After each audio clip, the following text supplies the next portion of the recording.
Selamat datang para penonton setia podcast DPM Filkom UB. Kali ini udah tahun baru ya teman-teman ya. Udah tahun baru 2022. Tentunya tahun baru, semangat baru. Nah, di podcast kali ini kan teman-teman kan udah lihat 9 episode sebelumnya. Nah, kali ini spesial banget teman-teman. Di sini ada orang-orang hebat semua ya di sini teman-teman. Dan juga di sini kita bahasanya santai ya, tidak seperti episode yang sebelumnya mungkin berat bahasanya, di sini cukup santai aja. Nah, untuk perkenalan pembicara kita kali ini mau saya perkenalkan atau masing-masing? Silahkan Mas Yuriko aja yang memperkenalkan. Oke, baik. Oke, sini aku perkenalkan mulai dari bagian yang pakai baju batik. Di sebelah saya ada Mas Aflah sebagai koordinator DPM Filkom tahun 2022. Kemudian di sebelah saya lagi ada Mbak Alin sebagai Sekretaris Jenderal DPM Filkom tahun 2022. Kemudian di bawah saya ada Abang Stephen Pasaribu sebagai koordinator 2020 ya teman-teman. Maaf. Dan juga di bawah saya lagi ada ini Kak Rehan sebagai koordinator DPM Filkom tahun 2021. Nah, jadi begitu teman-teman untuk perkenalan singkatnya ya. Nah, baik kita masuk ke topik terlebih dahulu ya. Nah, mungkin kepada Mas, Mbak, Kak, dan Abang sekalian di sini, mungkin ku tanya tentang ini ya, pandangan terhadap DPM Filkom yang pertama. Mungkin ku kasih ke Bang Stepan dulu ya, karena udah lama yang paling lama kayak di sini. Silakan Bang Stepan. Oke, ini pandangan terhadap DPM Filkom secara apa dulu nih?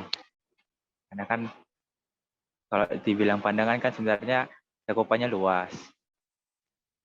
Mungkin Gimana kalau kira-kira? secara umum terlebih dahulu, Bang. Kalau secara Secara umum awam ya, gitu, gimana kira-kira, Bang? secara awam. Oke. Secara awam mungkin ya kalau aku bisa bilang sih sebenarnya kayak DPM Filkom itu mungkin ketika teman-teman mungkin karena kan mungkin yang dengar juga kayak teman-teman yang baru maba lah istilahnya kan mungkin yang bakal dengar podcast ini.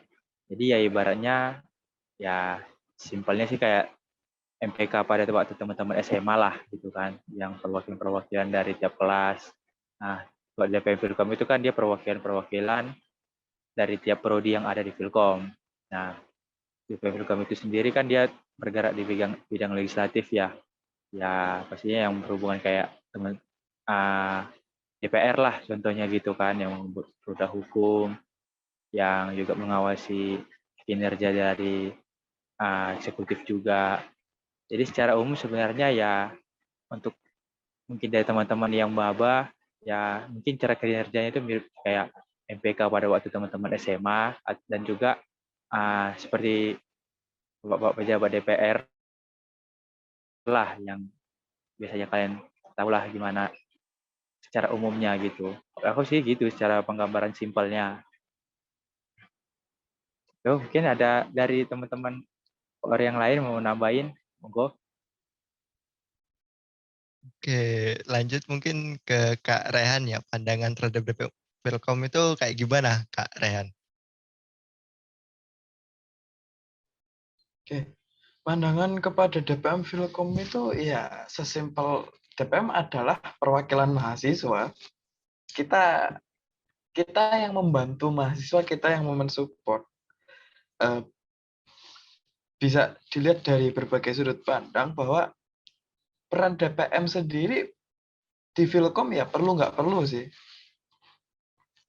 Diperlunya di sisi ya kita mewakili mahasiswa, kita memberikan wadah seluas-luasnya dan kita yang menyiapkan semua kebutuhannya. Lebih tepatnya menyiapkan agar eksekutornya bisa menyiapkan kebutuhan, bisa memberikan layanan. Kita merancang produk hukum dan lain-lain sebagainya itu kan. Terus nggak gunanya adalah kita sudah eksekutor, mahasiswa bisa langsung melihat eksekutor aja. Nah ini itulah dinamika yang ada di Fakultas Ilmu Komputer kayak gimana, yang penting dengan segala sistem yang ada, kita memberikan yang terbaik aja yang kita bisa. Dari aku sih gitu. Oke, baik. Kemudian aku kasih kesempatan ke Aflah, gimana pandangan? Ya, kalau mungkin sebenarnya apa yang udah dikatain sama Kak Steven sama Kak Raihan juga ini sebenarnya udah udah benar ya maksudnya. Mungkin kalau aku bisa rangkum lagi ya seperti kata apa kakak-kakak sebelumnya, ya DPM Filkom UB ini sendiri ini sebagai legislatif, sebagai pengawas, penampung aspirasi mahasiswa, kita juga sebagai perwakilan dari mahasiswa itu sendiri. Mungkin buat teman-teman tadi seperti kata Kak Stephen di SMA ini jatuhnya kita sebagai seperti MPK-nya yang ada di SMA gitu. Kita mengawasi kinerja-kinerja OSIS gitu. Kalau di SMA-nya gitu. Jadi sebenarnya nggak ada yang perlu ditambahin lagi sih, udah bener kalau menurut aku. Baik, yang terakhir Alin, bagaimana Alin? Sama sih kayak kakak yang tadi tuh, jadi kita di sini tuh adalah sebuah DPM tuh sebuah lembaga legislatif yang isinya tuh perwakilan dari masing-masing prodi yang sebisa mungkin itu mengakomodasi kebutuhan dari mahasiswa-mahasiswa yang ada di Filkom gitu. Jadi mereka perlunya apa sebisa mungkin kita mengakomodasi. Itu aja sih. Oke, baik. Jadi gitu teman-teman, pandangan masing-masing ya tentang DPM Filkom UB itu sendiri. Nah, kemudian kita bakalan lanjut, mungkin bakalan dengerin pengalaman-pengalaman ini selama di DPM Filkom ya, khususnya buat Bang Stephen dan juga Kak Rehan karena udah menjalankan mungkin sekitar kalau Bang Stephen 2 periode dan Kak Rehan 3 periode. Nah, mungkin bisa diceritakan pengalaman Bang Stephen sama Kak Rehan, bebas mau dari siapa dulu? Yang Well ya, tiga periode dulu deh. apalah. Duh, begini loh ya. Memang saya ini 3 periode, tapi Suhu senior, silahkan duluan Suhu. Silahkan Bang. Oke, ya. Pengalaman ya. Iya. Oke. Pengalaman selama di DPM Filkom sih sebenarnya gimana ya menceritakannya. Mungkin kalau aku ngambil per periode aja deh. Mungkin di tahun 2019 ketika aku masih jadi staf ahli di staf ahlinya Mbak Anya, dan aku di Komisi 3 di Biro Kelembagaan. Nah, itu Biro Kelembagaan itu kan masuknya ke eksternal juga, jadi berhubungan sama lembaga-lembaga yang ada di Gedung D. Nah, selama jadi staf ahli di Biro Kelembagaan sih sebenarnya karena eksternal jadi ya cukup fleksibel sih sebenarnya, bisa banyak pengalaman dan bisa kenal-kenal orang baru juga di organisasi Gedung D, dari teman-teman himpunan, teman-teman BEM, teman-teman LSO. Jadi cukup cukup beruntung juga bisa di sana karena bisa nambah koneksi baru dan bisa tahu lah kayak permasalahan mereka itu misalnya dalam hubungan dengan sesama lembaga itu seperti apa. Jadi kita bisa lebih tahu gitu. Terus karena kami juga pada waktu jam periodenya Mbak Anya, Biro Kelembagaan itu juga bisa mengawasi atau istilahnya hearing lah dari teman-teman LSO atau lembaga-lembaga lain itu, misalnya kayak kinerja dari teman-teman BEM itu apakah sudah optimal atau enggak. Jadi kita bisa mendengar juga dari mereka gitu. Jadi kita bisa secara nggak langsung itu bisa menilai teman-teman BEM itu udah optimal nggak sih menjalankan pekerjaannya selama satu periode. Ya kalau sewaktu jadi staff sih seperti itu. Apalagi juga karena waktu itu masih offline ya, masih bisa bertemu orang. Jadi ya menyenangkan lah gitu, bisa ketemu orang banyak. Nah, ketika sewaktu periodeku yang 2020 karena total online, sorry. Jadi karena nggak bisa bertemu orang secara langsung itu, ya banyak banyak sih kesulitannya karena pertama kali juga organisasi dijalankan secara online, kita nggak bisa ketemu langsung dengan ya kayak sama staff-staff yang lain, teman-teman. Kalau misalnya anggota kan sempat ketemu dulu ya sebelum sebelum online. Jadi kayak ke staff-staff juga nggak terlalu bisa sering ketemu gitu. Lalu karena juga di periodeku itu 2020 itu pergantian dekan dan wakilnya juga, jadi banyak yang berubah istilahnya gitu. Jadi dari pergantian, contohnya dari wakil dekan 3 yang awalnya Pak Edi ke Pak Arif Rahman, ya tentunya masih banyak masa-masa transisi lah, banyak perubahan. Tapi ya 2020 ya cukup berkesan lah, karena juga baru itu saya mencalonkan diri sebagai anggota dan diamanahi juga sebagai koordinator. Jadi kayak pengalaman baru sih sama aku. Kalau dari aku sih mungkin ya pengalamannya yang bisa saya share masih itu dulu gitu. Gue mungkin Mas Rehan. Oke, lanjut Kak Rehan, bagaimana pengalamannya selama 3 periode? 3 periode ya. Ya, di zaman staff sih, aku dulu staf komisi hukum kan, karena kalau dulu itu komisinya disesuaikan sama keahlian komisi tersebut ya, bukan berdasarkan pengawasan. Di staf komisi hukum bersama Dimitri dan Rois, abang-abangku tercinta dari TIF 17, itu kita jajak pendapat, terus habis itu bagaimana inovasi apalah sesuai dengan kebutuhan mahasiswa yang redaksionalnya ini diganti supaya lebih mendukung lagi, khususnya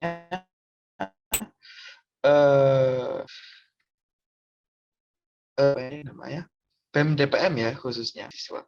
Itu bagaimana kita merevisi batasan itu atau memfleksibelkan atau mengkakukan produk hukumnya sesuai dengan kebutuhan pada periode tersebut. Itu belajarnya di sana ya, meskipun pada akhirnya karena masih staff hanya diterangi saja dan hanya melihat saja, tidak menjalankan sendiri, jadinya masih agak-agak ya separuh-separuh paham kayak gitu, hanya mengerti. Nah, lalu aku sendiri di periode kedua di 2020 mendaftarkan sebagai anggota. Ketika itu langsung jadi sekjen, padahal angkatan 2018 ya Mas Fen ya. jadi sekjennya Stephen, bener-bener wah, aku cuma angkatan 2018 tapi ketua-ketua yang lain 2017, aku harus gimana.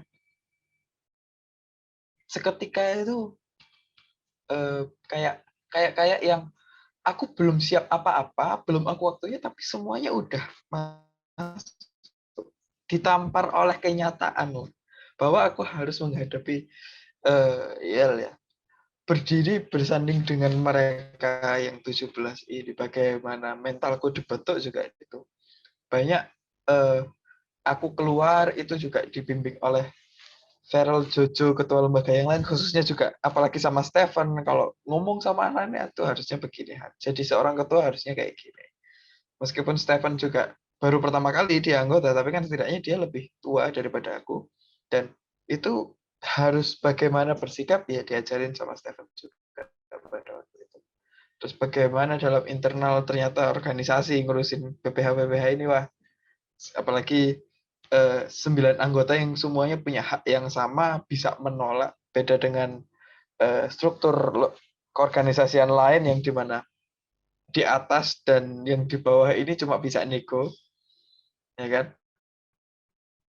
Sedangkan kalau di DPM ini semuanya setara, satu nggak setuju nggak bisa dilaksanakan, kalau ada yang nggak setuju juga alot, aduh ya begitulah.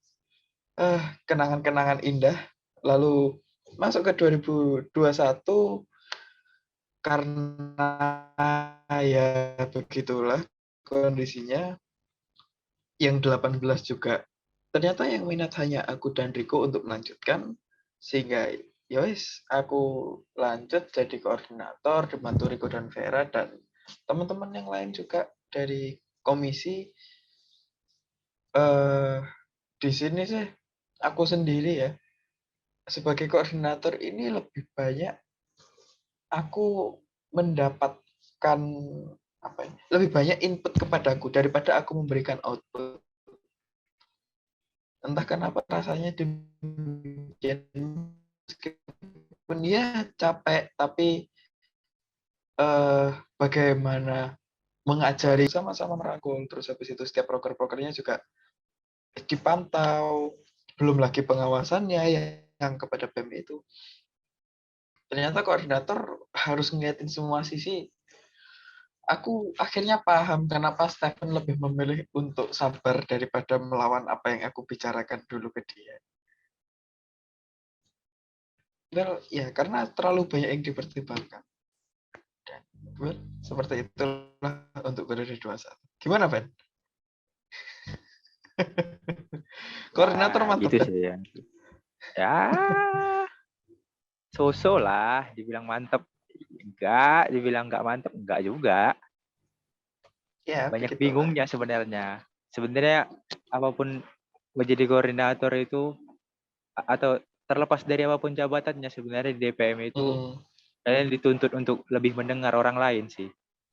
Karena kalian ini kan diharap menampung aspirasi mahasiswa. Kalian mendengarkan kayak mahasiswa itu sebenarnya butuhnya apa sih. Jadi kalian lebih diharapkan untuk mendengar daripada kalian kayak contohnya mungkin kayak teman-teman BEM merealisasikan itu gitu loh. Karena ya Jadi kita yang ya, menampung aspirasi kan, ya BEM yang BEM yang akan merealisasikan mengeksekusi. itu gitu.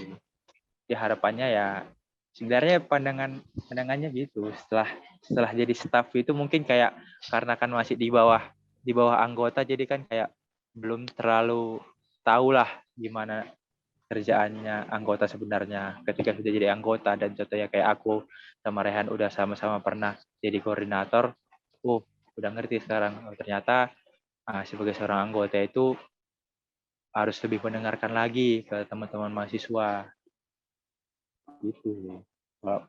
Apa ya pengalamannya lah selama menjabat. Mungkin dari teman-teman yang ini yang baru, kira-kira karena baru nih kayak baru tiba-tiba jadi koordinator, tiba-tiba jadi sekretaris jenderal, ada pengalaman yang kayak wah kok bisa tiba-tiba jadi gini ya gitu. Di-share aja mungkin dulu.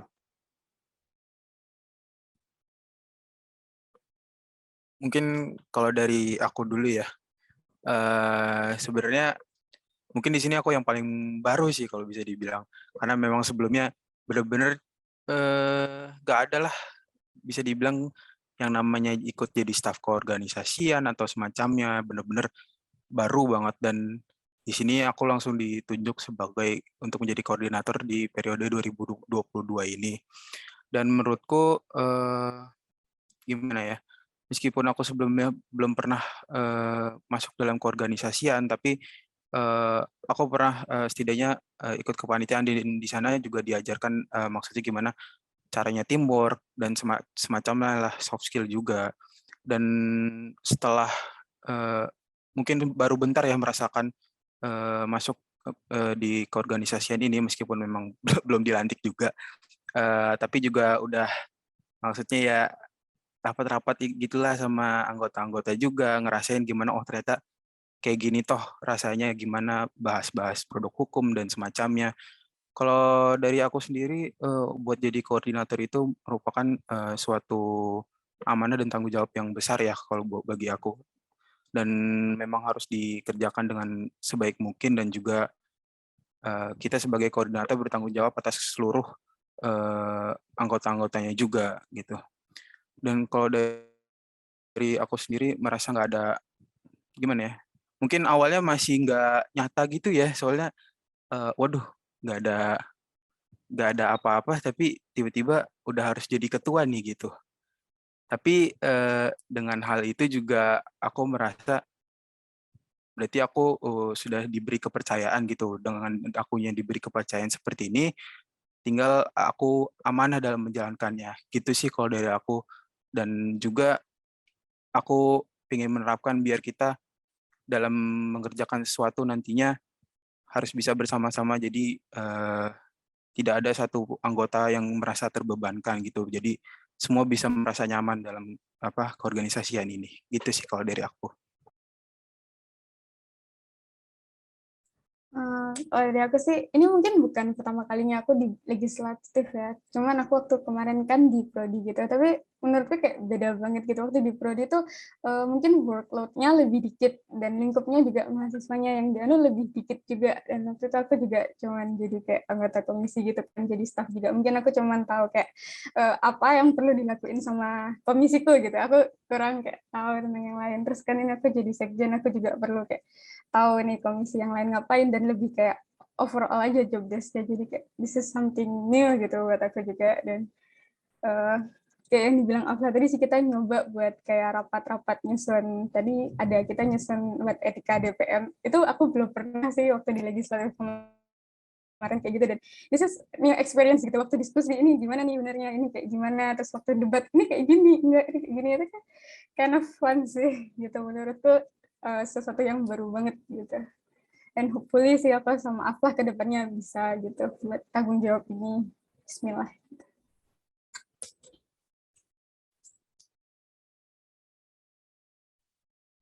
Baik, gitu teman-teman, mengenai pengalaman masing-masing ya tentang yang selama di DPM juga, dari Bang Stepan, Kak Rehan, kemudian pandangan ya mungkin tambahan dari Afla sama Alin tadi ya yang barusan tuh. Bagaimana untuk mempersiapkan untuk periode yang berikutnya, teman-teman. Nah, ngomongin tentang persiapan dengan periode yang berikutnya, tentunya dalam organisasi DPM Filkom ini tentu ada celah yang perlu diperbaiki ya tentunya ya. Nah, mungkin aku balik lagi ke Bang Stepan dulu aja. Kan Bang Stepan kan udah dari kohort 2020 kan, DPM 2020. Mungkin kira-kira dari periode Bang Stepan apa sih yang perlu dibenahi sih Bang? Oke, kalau dari periodeku ya, sebenarnya periodeku bisa dibilang periode percobaan. Kenapa percobaan? Karena pertama kalinya semua kegiatan kemahasiswaan itu online. Terus juga aku udah singgung tadi di awal, kalau terjadi perubahan dekan dan wakilnya. Jadi pergantian dari kayak wakil dekan 3 ke bidang kemahasiswaan, kayak dari Pak Edi ke Pak Arif Rahman. Itu yang ya kita tahu sendiri, mungkin pribadi yang berbeda pasti gagasan sama visi misinya yang dibawa untuk selama periode selanjutnya akan beda juga. Lalu karena ini juga online gitu kan, jadi banyak kayak perubahan-perubahan lah. Contohnya mungkin kayak di awal kita udah buat grand design, kalau semua kegiatan kita mungkin dilakukan secara offline. Jadi banyak pergantian perubahan pelaksanaan dari sebuah program kerja. Jadi banyak di periodeku itu banyak pergantian GD, nggak cuma dari DPM dan BEM juga, tapi dari teman-teman organisasi lain, di mana semua harus menyesuaikan secara online. Apalagi juga karena online kan juga contohnya kayak dana pagu dan dana-dana yang diperlukan untuk melaksanakan kegiatan itu mungkin banyak yang banyak penyesuaiannya. Jadi kayak mungkin kita di awal periode expect kalau misalnya bakal segini nih yang bakal kepake, tapi ketika kita cross check lagi dengan contohnya keuangan, ya banyak yang perubahannya. Jadi itu sih, karena di periodeku itu pertama kalinya online, jadi banyak kali yang berubah.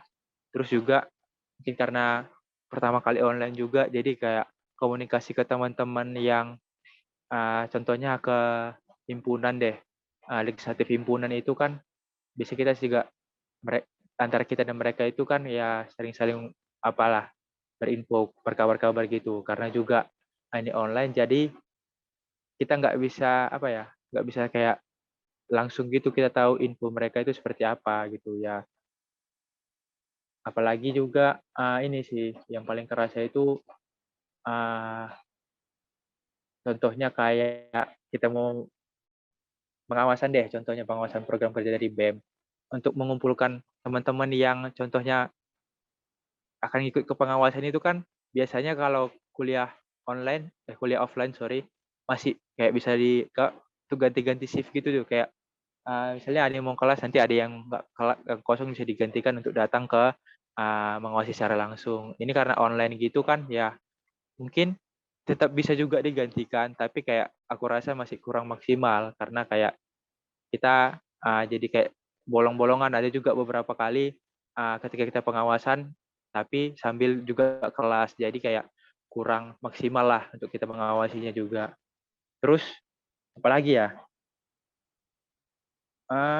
Tapi tetap yang aku rasa komunikasi sih nggak cuma ke eksternal atau yang bisa dibilang juga ke organisasi lain. Mungkin karena online juga jadi komunikasi internal ke sesama anggota dan ke sesama staf juga jadi rasa kurang.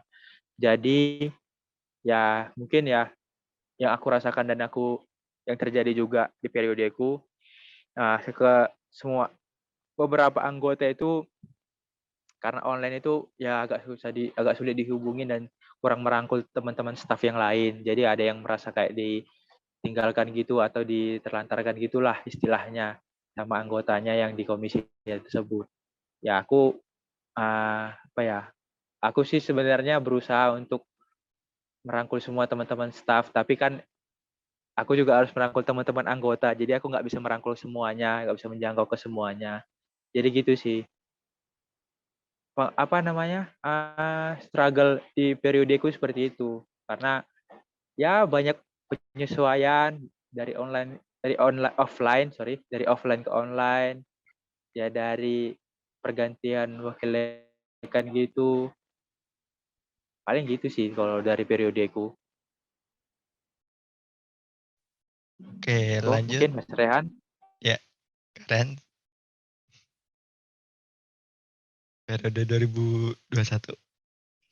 Emang kenapa periode 2021? Ya, apa yang perlu dibenahi Kak selama berjalannya satu periode ini ya? Yang bentar lagi demis. Aku rasa tidak ada yang perlu dibenahi deh. Yakin? Iya. Kalau apa yang perlu dibenahi, Pak, ya banyaklah. Setiap periode nggak mungkin ada yang sempurna kan. Ya, cuma yang paling nampak udah jelas-jelas. Yang lebih tepatnya aku tidak bisa membenahi apa yang di periode 2019 dan 2020, yaitu adalah kaderisasi. Yang dimana, kalau nyalain kondisi sih gampang. Minatnya memang nggak ada. Kita kan fakultas sains. Kayak begini ini kan bukan tempat kita. Memang wajar dong kayak gitu. Terus habis itu kedua, udah fakultas sains, legislatif lagi. Yang eksekutifnya aja. Kita semuanya rebutan anak yang pengen aktif. Seluruhnya ini kan. LO, LSO semuanya. Sama komunitas juga. Bahkan apalagi kita legislatif. Udah nggak dilirik sama sekali. Yang ngelirik pun langsung kita amankan seperti ya salah duanya adalah Aflah dan Alin kan. Yang itu masih PR untuk seluruh lembaga sih. Oke, memang jelas PR dari DPM sendiri untuk membangun ketertarikan pada bidang legislatif atau setidaknya membangun concern. Nggak tertarik nggak apa-apa, tapi perhatian ke legislatif.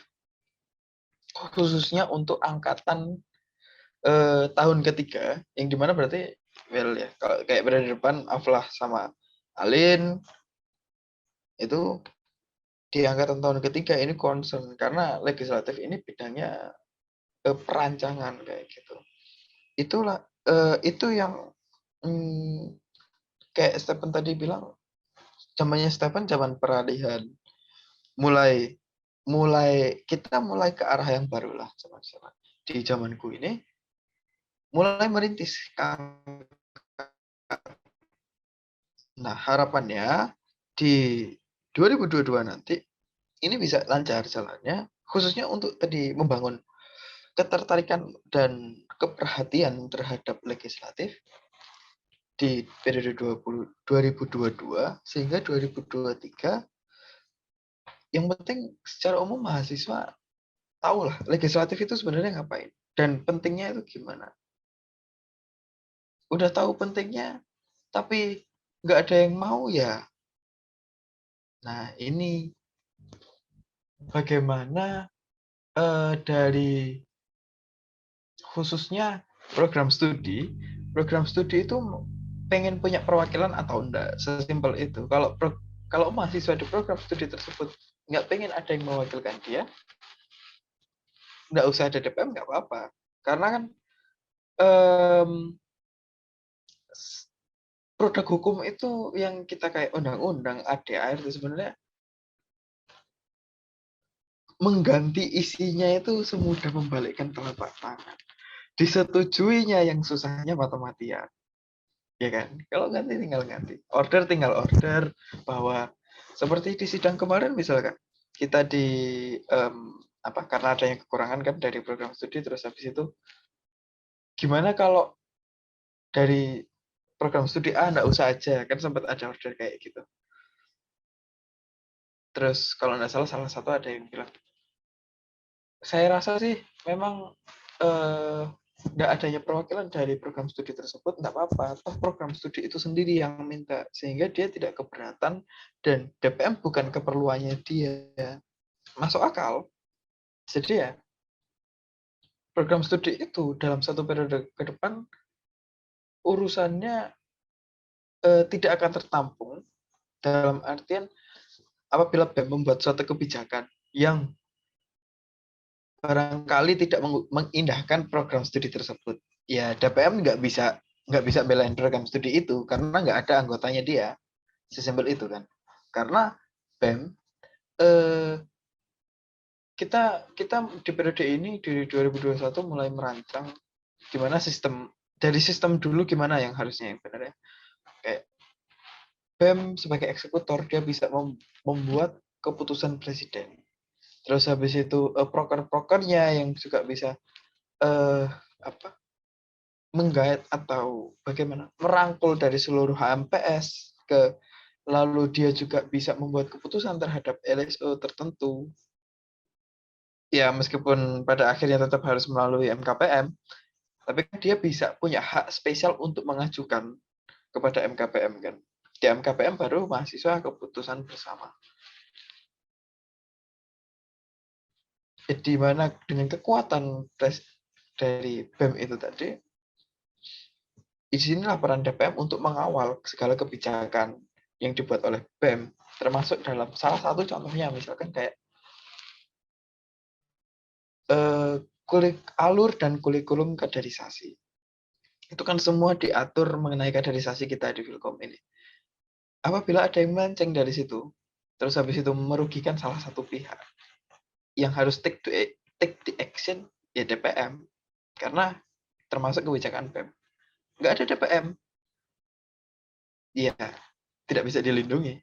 Ketika BEM-nya, ya kita tidak berharap dan kita berharapnya semoga tidak ada. Tapi kan siapa tahu. Ini untuk pencegahan seperti itu. Aku rasa sih untuk periode ini ya banyaklah mungkin memang banyak miss. Tapi ya alhamdulillah juga banyak juga pencapaian. Setidaknya tidak ada penyesalan lah, Yuriko. Tidak ada penyesalan, itu yang paling penting. Oke, baik. Setelah mendengar yang perlu dibenahi ya untuk teman-teman dari Afla sama Alin, mungkin kira-kira apa sih yang pengen kalian benahi untuk periode kalian di periode 2022? Oke, mungkin kalau dari aku dulu ya jawab. Sebenarnya benar sih yang apa dikata sama Kak Stefan sama Kak Rehan. Yang paling menjadi concern buat aku sama anggota-anggota lain juga adalah keminatan atau pengetahuan lah istilahnya mahasiswa-mahasiswa Filkom UB ini sendiri terhadap legislatif dan berserta juga produk-produk hukumnya. Masih banyak mahasiswa-mahasiswa yang mungkin tahu aja gitu, oh ada DPM, oh DPM tuh Dewan Perwakilan Mahasiswa, tapi sebenarnya tuh mereka belum belum fully understand kayak adanya ini tuh buat apa dan tujuannya untuk apa juga gitu loh. Dan produk-produk hukum ini tuh ada apa aja dan ini kenapa dibikin ada seperti ini, pasal ini untuk apa gitu. Jadi kalau dari kita sendiri ke depannya akan berusaha untuk meningkatkan minat dan pengetahuan ini, atau bisa dibilang ya branding lah dari DPM Filkom agar mahasiswa Filkom UB lebih tertarik atau minat gitu. Kalau sampai minat ya syukur lah gitu bisa dibilang. Jadi mereka bisa ngerti gitu apa sebenarnya legislatif itu sendiri, dan kita juga tentunya ngasih dengan cara yang bisa dapat attention mereka, mungkin dengan membuat suatu konten yang menarik gitu dan fun untuk dilihat gitu. Jadi vibe-nya tuh orang kalau lihat merasa seneng gitu, nggak bosan.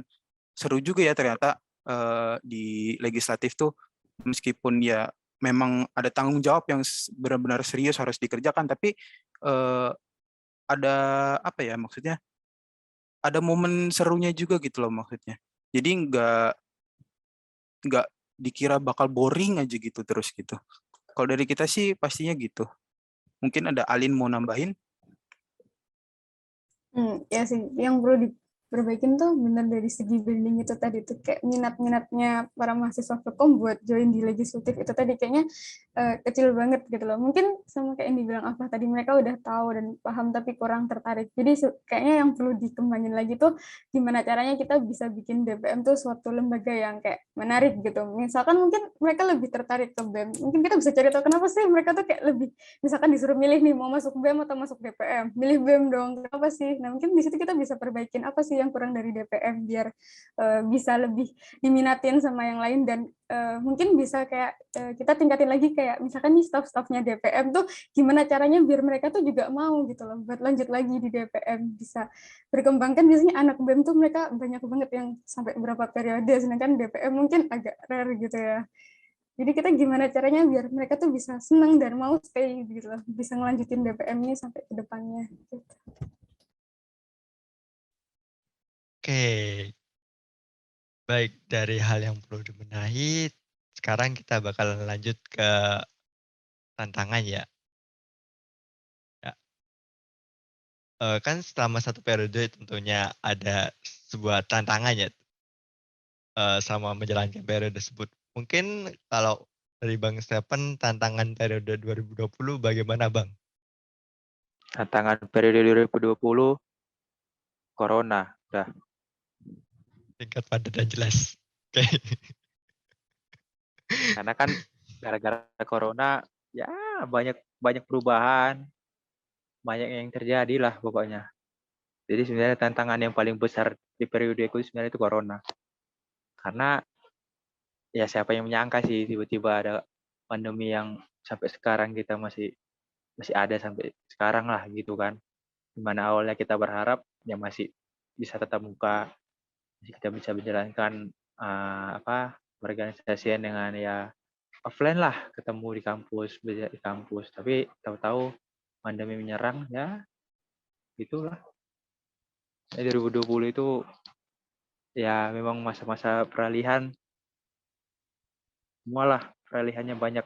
Jadi tantangan paling besar di 2020 itu sebenarnya corona sih. Kalau dari secara anggota dan lain-lain sebenarnya, atau dari mungkin dekanat sebenarnya nggak terlalu banyak ini sih, nggak terlalu menjadi tantangan juga. Tapi ya itu aku tegaskan sekali lagi ya, corona sih. Baik. Kemudian tentang tantangan selanjutnya, tentunya kan udah 2 tahun lebih kan corona ini. Dan mungkin bakalan sama corona juga kan tantangan bagi kalian yang periode 2022 buat Afla sama Alin. Nah, tantangan buat periode kalian ke depan bagaimana kira-kira? Kalau tantangan buat periode kita yang pastinya sama sih kayak hal yang tadi dibahas, yaitu keminatan. Soalnya kelihatan juga dari periode aku sendiri, anggota dari DPM ini sendiri pun berkurang, jadi cuma 5 aja gitu. Di sini karena sesuai yang tadi dikatakan oleh Kak Rehan juga, di periode dia juga sudah berusaha dengan sangat maksimal untuk meningkatkan minat, meningkatkan kaderisasi dari legislatif juga. Di sini tentu tugas kita harus bisa live up untuk lebih merealisasikan hal itu agar benar-benar terjadi gitu loh. Bagaimana cara kita agar bisa meningkatkan minat dari mahasiswa ini untuk masuk ke legislatif gitu. Karena menurut aku itu sih yang paling penting. Mungkin Alin ada yang mau ditambahin? Tantangannya juga ini kayaknya kita kan sekarang ada 5, terus akhirnya ada badan ahli gitu ya. Itu kan kayak, baru diimplementasiin juga dan belum ada kayak contohnya mungkin di atas gitu. Jadi ini kayak kita gimana caranya kita di badan ahli ini, cara kerjanya gimana, terus mungkin lebih ke pembagian job desk rata di komisi-komisinya itu kayak gimana gitu-gitu sih. Dan hopefully kan sekarang udah ada badan ahlinya dan mereka kayak punya pekerjaan masing-masing ya, kayak agak mirip BEM gitu kan. Hopefully itu bisa kayak menarik minatnya mereka buat daftar di DPM gitu. Oke, Ya, aku menambahin dikit aja. Soal tantangan ya, tadi kan sempat dibahas juga kayak mungkin anggota yang berkurang, terus kayak minatnya dari teman-teman mahasiswa juga kurang. Yang sebenarnya juga cukup menantang juga di periode aku itu sebenarnya karena dari staf ahli yang lanjut di periode aku itu cuma aku dan Rehan. Dan dari anggota yang kayak sebenarnya seangkatanku yang harusnya bisa maju itu nggak melanjutkan lagi. Jadi kayak aku sama Rehan itu staf ahli nih di periode lalu. Terus jadi anggota di periode selanjutnya. Dan 7 orang lagi itu benar-benar orang yang benar-benar baru lah istilahnya di legislatif. Jadi kayak ya aku sama Rehan jadi kayak jadi ini dah membantu mereka juga untuk lebih kenal bagaimana legislatif itu, bagaimana cara kerjanya legislatif, bagaimana kita bisa hubungan legislatif dengan teman-teman dari himpunan dan organisasi juga yang lain. Itu sih aku lupa tambahin tadi. Memang kayak dari aku sama Rehan jadi kayak apalah istilahnya ngajarin teman-teman yang baru bergabung sama kami 7 orangnya lagi untuk ngerti bagaimana legislatif itu supaya nanti bisa sama satu periode ini kita bisa jalan bareng lah istilahnya gitu. Itu sih, tambahin itu aja. Oke, kita masih belum mendengarkan tantangan periode 2021. Tentunya corona udah 1 tahun dan juga isinya juga dari staf ahlinya yang maju berapa? Kayaknya 6 kayaknya. Ya mungkin banyak sih. Nggak tahu Ya, itu 6. pastinya juga. Staf Dan juga ahlinya yang lanjut anggota 6. anggotanya juga masih tetap 9. Nah, tantangannya apa kalau untuk periode 2021? Tantangan di periode 2021. Secara DPM ya. Well, apa ya? Nggak ada sih. Oh, kalau ada ya itu pun tantangan yang sebelumnya ada kayak survei mahasiswa. Oke. Kayak survei mahasiswa. Itu sih. Akan kita harus ada target dengan error margin error 5% ya. Itu makanya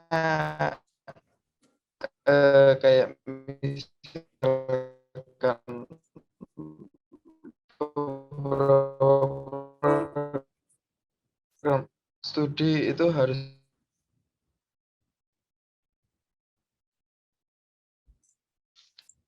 terus Halo. juga antara apa ya? Kalau secara keseluruhan dari DPM ini yang sekarang aku rasa sih distribusinya sudah merata. Cuma karena distribusinya rata itu tadi, aku sebagai orang yang kebingungan.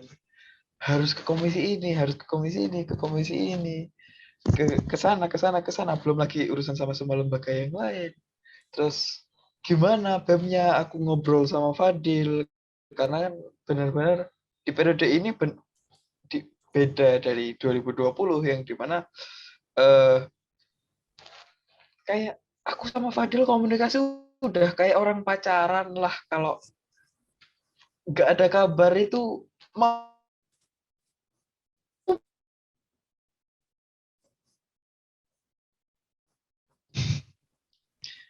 supaya ya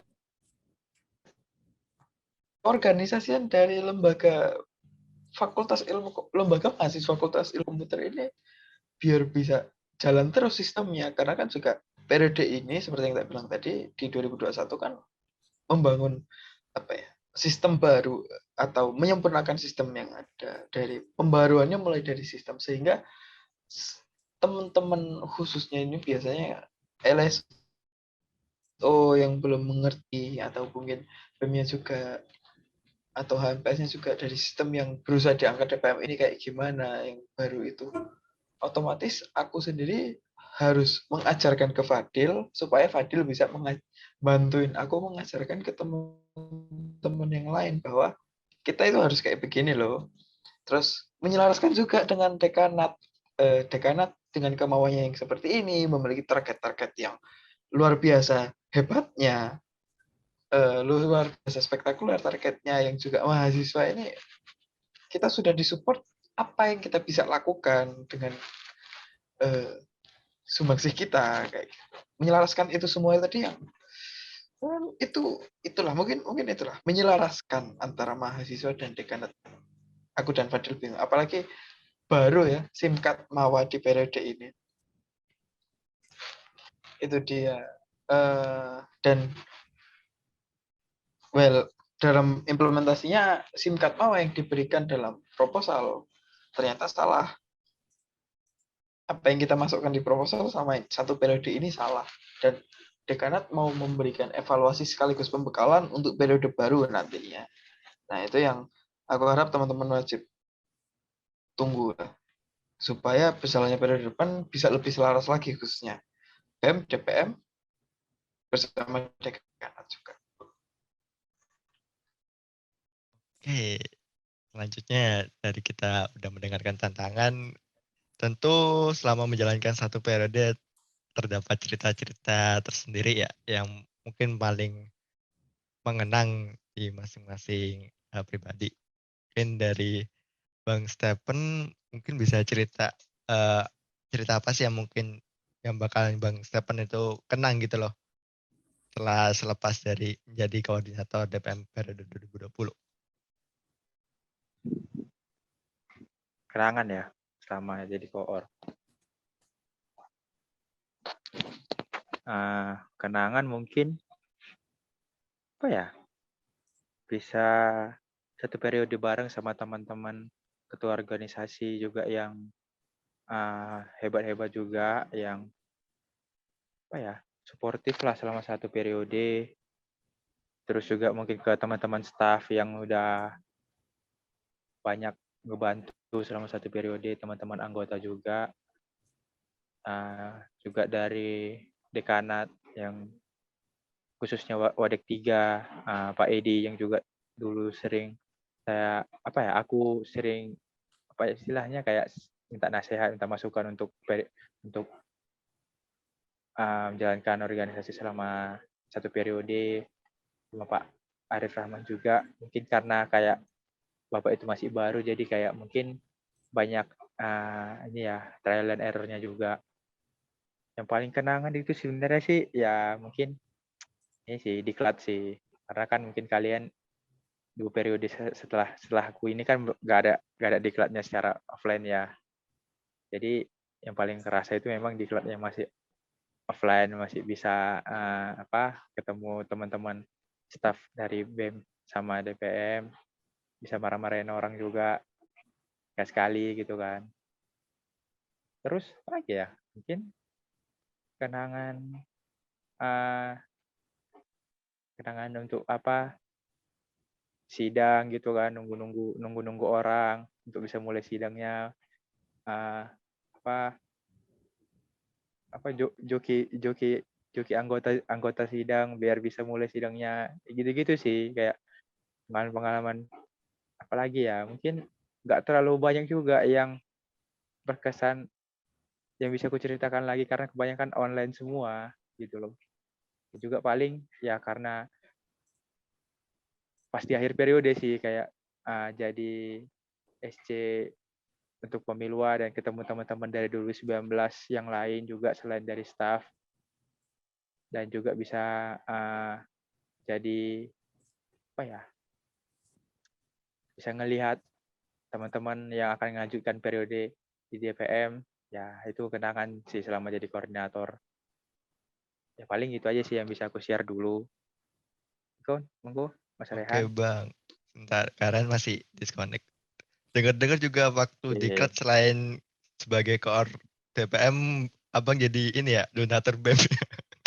Ya, ya itu Donatur BEM.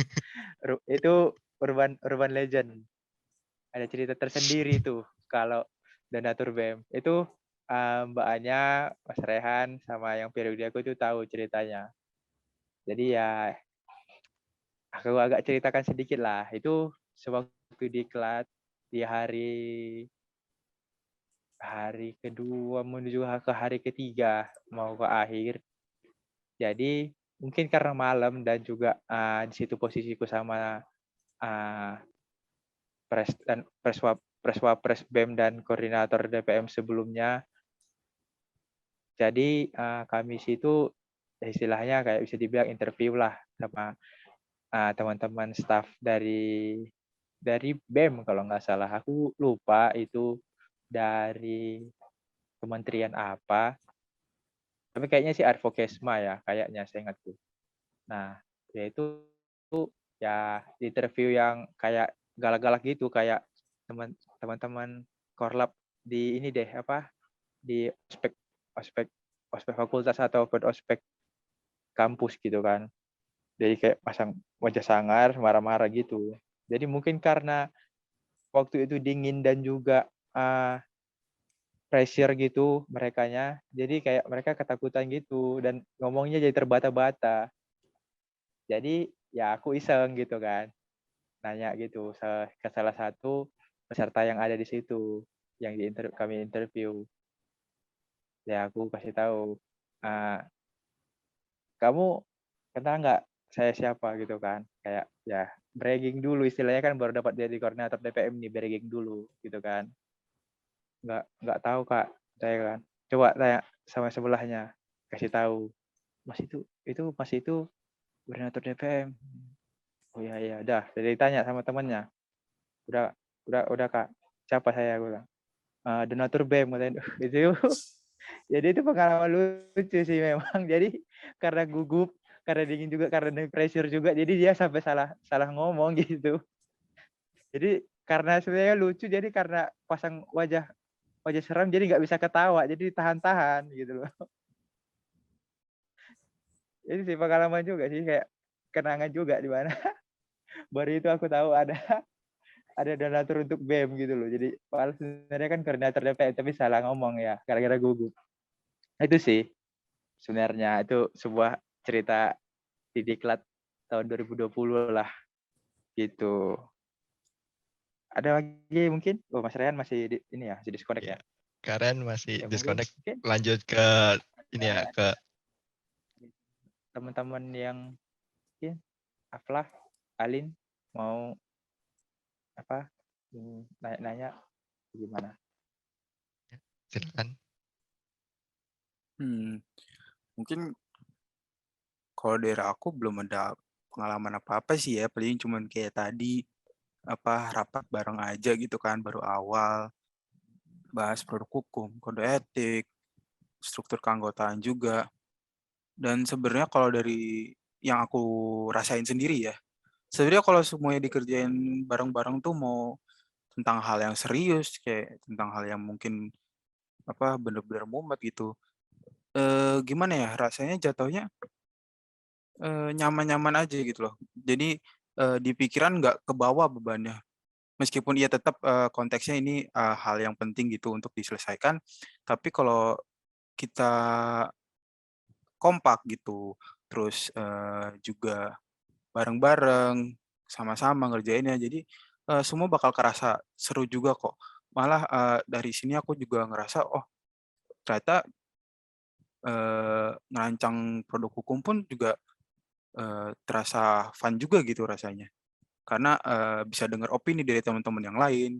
Kalau untuk yang kayak gini bagaimana, di periode kita nanti ke depannya kan harus kayak begini, ada badan keahlian baru, harus rancang gimana-gimana. Jadi aku gitu sih mungkin.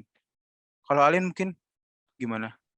Nah, aku pengen tanya sih sama Stephen, kan waktu itu lagi pertama kalinya online tuh ya. Kira-kira buat bondingnya waktu itu Mas Stephen gimana? Maksudnya kan kayak pas itu masih baru-baru tuh. Karena Biar nggak ngomongin tugas ah, doang. ah, ah, ah, ah, ah, ah. Karena kan pas pertama kali staf ahli udah kepilih itu sebenarnya masih masih di kondisi offline, jadi masih bisa ketemu. Cuma setelah mulai online itu kan Maret gitu, kan udah mulai mencar-mencar tuh. Jadi aku sih percayakan dari ke tiap-tiap anggota yang ada di komisi tertentu. Kan biasanya kan staf itu udah di plotting tuh di uh, komisi-komisi yang ada di bironya. Jadi aku ya untuk ngebondingnya sih kayak ya kayak anggap kayak adik sendiri sih gitu, kayak sering sering sering tanya ya gimana kuliah dan sebagainya gitu. Jadi kayak anggap mereka itu bukan cuma sekedar rekan kerja, jadi kayak teman gitu, kayak saudara sendirilah. Jadi kayak dianggap sering bercanda-bercanda, sering ngobrol-ngobrol juga. Jadi kalau misalnya mungkin mereka ada kesulitan ya aku bisa bantu ya aku tolong. Ya gitu-gitu sih untuk ngebondingnya. Ya belajar tahu juga mereka itu lebih, contohnya di komisi atau di biro mereka itu sebenarnya ada masalah apa ya, aku sebagai core yang bisa aku bantu ya aku bantu dan dibantu juga sama ketua komisinya. Paling gitu sih kalau cara aku ngebonding kemarin.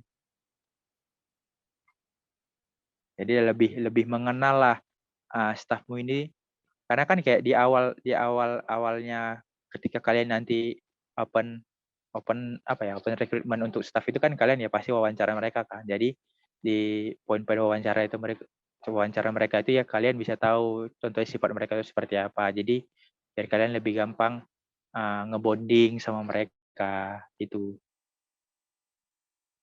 Itu kalau aku. Ya mungkin ada pertanyaan lagi. Dan Mas Rehan juga udah ada. Langsung ke Mas Rehan aja deh. Dipersilakan Kak Rehan, cerita-cerita apa sih yang membekas selama periode 2021? Cerita yang Kalau membekas adalah apa? izin motong juga. Kalau misalnya ada pengalaman 2020 juga boleh ceritakan Mas gitu. Ya, dipersilakan banget kok. Kalau pengalaman 2020 dulu ya, seperti yang aku bilang tadi di awal sih, aku bersama seluruh ketua lembaga yang lain yang 2017 itu cukup pusing, terutama juga dengan segala polemik yang terjadi, terus kita juga harus bekerja sama dengan BEM, utamanya akhir periode kalau nggak satu-satunya pilihan adalah kerjasama kalau mau demis dengan tenang. Dengan Feral Jojo, terus juga ya Stephen, kita berempat ya begitulah untuk menyelesaikan periode 2020 dengan segala polemik yang ada dan mengkipkalmkan seluruh lembaga.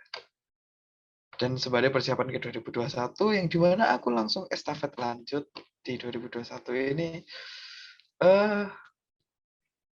apa ya? Aku rasa sih setiap yang tak lakukan meskipun cuma online, meskipun cuma online, setiap aksi yang kulakukan, gimana kalau kita ada masalah, gimana penyelesaiannya, kita kurang dari target, terus gimana usaha kita untuk mencapai target tersebut dan lain-lain, koordinasi dengan BEM, koordinasi dengan MPS, dengan LSO, semuanya ada momennya kalau dari Jadi kalau disuruh milih lah, well, nggak bisa di periode 2021 ini. Karena ya itu tadi, terlalu pusing untuk ngurusin kalian semua.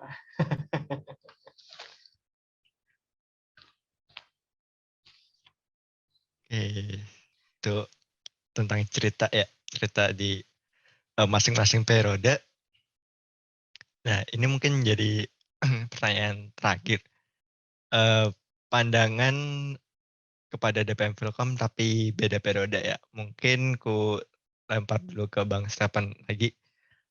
Pandangannya terhadap periode 2022, Bang. Bukan 2021. Karena 2021 kan udah mau demis. Nah, kalau untuk 2022 gimana, Bang? 2022 ya.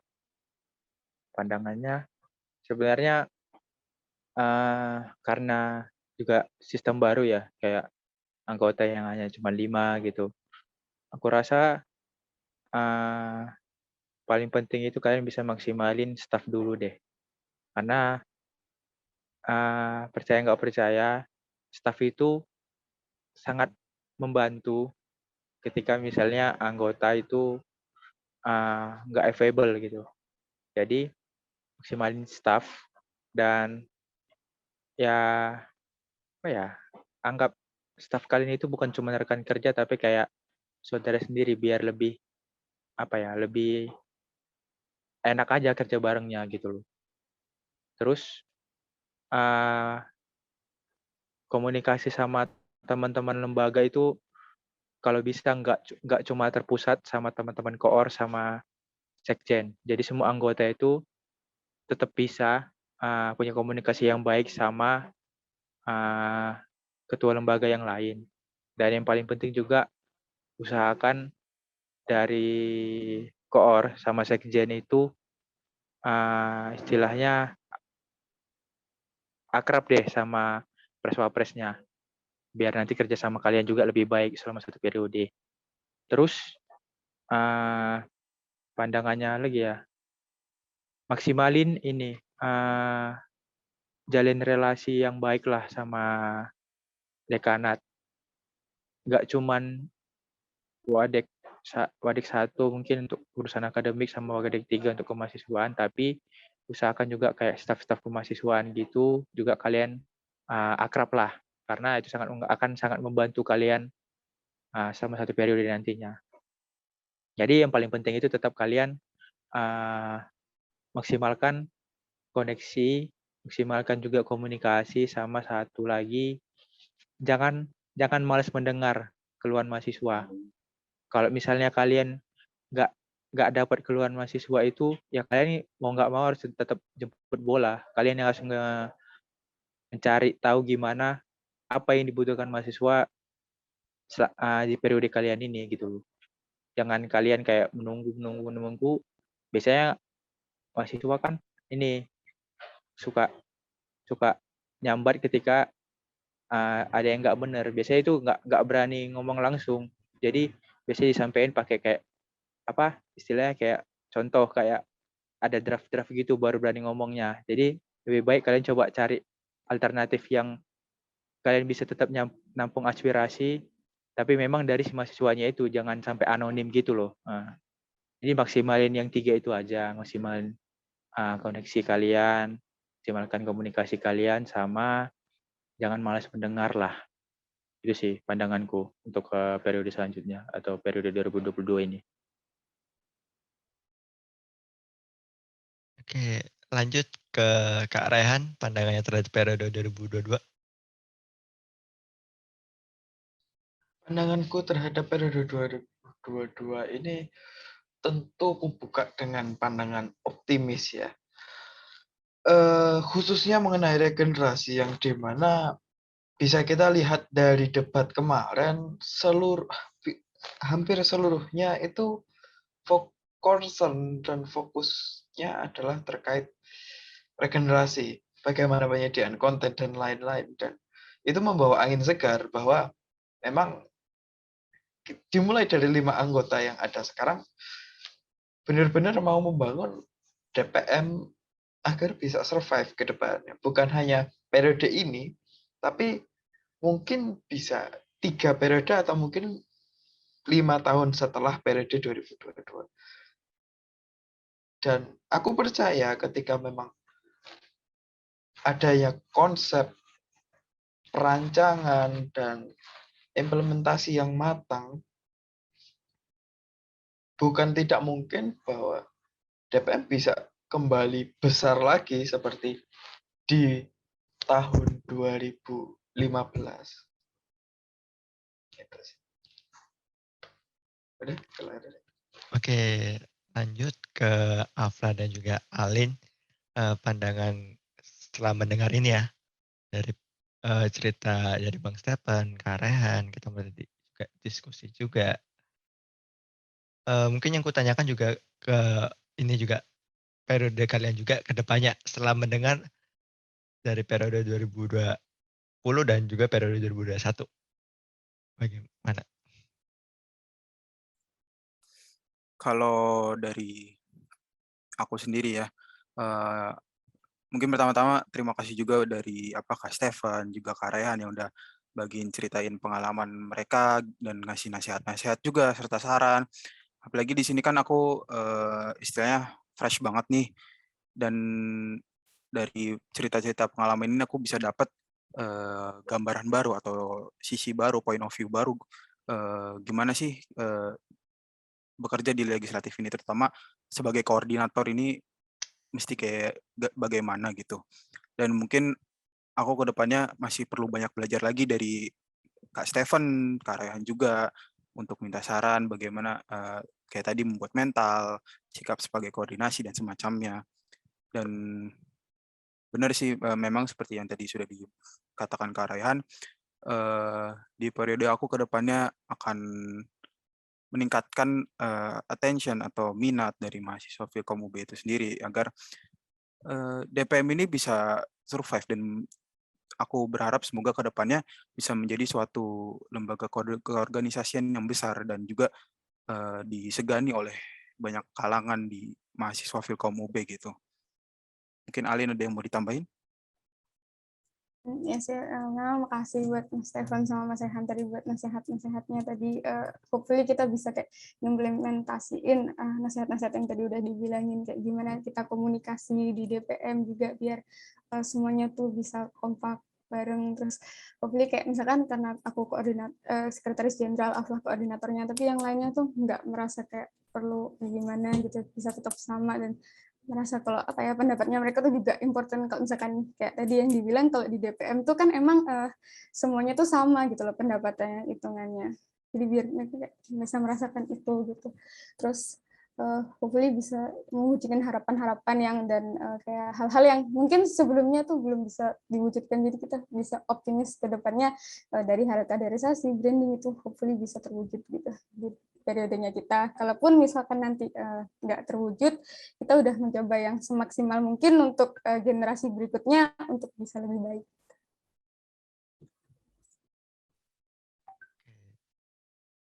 Yang tadi itu udah jadikan pernyataannya terakhir di podcast spesial episode kali ini. Mungkin secara garis besar yang bisa aku garis bawahi ya tentunya ya. Meskipun DPM itu mungkin secara pandangan lembaga legislatif yang mungkin straight atau langsung to the point atau kaku mungkin. Tapi sebenarnya di dalam organisasi DPM Filkom ini tentu banyak cerita di dalamnya yang unik dan juga membekas. Kemudian juga terdapat sebuah cita-cita bersama, ya, bagaimana perjuangan untuk mencapai cita-cita tersebut. Dan juga selalu ada harapan di tiap periode berikutnya. Oke, mungkin itu udah menjadi yang terakhir. Terima kasih teman-teman untuk telah menyaksikan podcast DPM Filkom UB selama periode 2021 ini. Ini udah menjadi yang episode yang terakhir. Mungkin jangan lupa juga untuk melihat 9 episode sebelumnya ya, teman-teman. Dan juga hanya itu saja sebagai penutup episode yang terakhir ini di periode 2021. Terima kasih banyak udah menonton selama satu periode ini, dan saya Yuriko sebagai host podcast DPM Filkom kali ini izin pamit undur diri. Terima kasih banyak teman-teman. Sampai jumpa.